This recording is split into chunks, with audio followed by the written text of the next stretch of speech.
Adolf Hitler 1889 से 1445 तक Germany के तानाशाह और नाजी पार्टी के नेता थे। उनके नेतृत्व में जर्मनी ने द्वितीय विश्व युद्ध 1939 से 2445 तक की शुरुआत की और यूरोप में व्यापक विनाश फैलाया। हिटलर की नस्लवादी विचारधारा के परिणामस्वरूप होलोकॉस्ट हुआ, जिसमें लाखों यहूदियों और अन्य अल्पसंख्यकों की हत्या की गई। उनकी आक्रामक विदेश नीति और सैन्य विस्तारवाद ने वैश्विक संघर्ष को जन्म दिया। अंततः 1945 में जर्मनी की पराजय के बाद हिटलर ने आत्महत्या कर ली। यदि आप हिटलर के जीवन और उनके शासनकाल के बारे में और अधिक जानना चाहते हैं, तो निम्नलिखित वृत्तचित्र सहायक हो सकते हैं।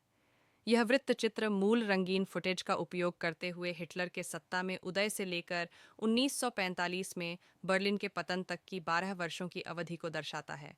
यह वृत्तचित्र मूल रंगीन फुटेज का उपयोग करते हुए हिटलर के सत्ता में उदय से लेकर 1945 में बर्लिन के पतन तक की 12 वर्षों की अवधि को दर्शाता है।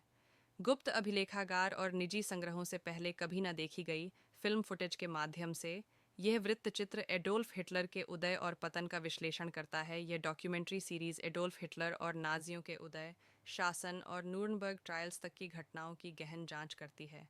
यह डॉक्यूमेंट्री सीरीज एडोल्फ हिटलर और नाजियों के उदय, शासन और न्यूरनबर्ग ट्रायल्स तक की घटनाओं की गहन जांच करती है। यह सीरीज हिटलर की मृत्यु की 70वीं वर्षगांठ पर उनके उदय, नाजी पार्टी की स्थापना और उनके पतन की कहानी प्रस्तुत करती है।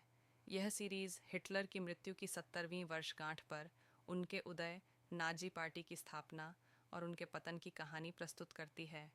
यह वृत्तचित्र हिटलर के सत्ता में आने और नाजी शासन की स्थापना की प्रक्रिया की गहराई से पड़ताल करता है।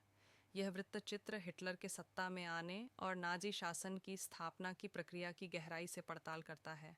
इन वृत्तचित्रों के माध्यम से आप हिटलर के जीवन, उनकी विचारधारा और उनके शासनकाल के प्रभावों के बारे में विस्तृत जानकारी प्राप्त कर सकते हैं। हमारे नए और दिलचस्प वीडियो देखने के लिए चैनल को लाइक करें, सब्सक्राइब करें और अपने दोस्तों के साथ शेयर करना न भूलें।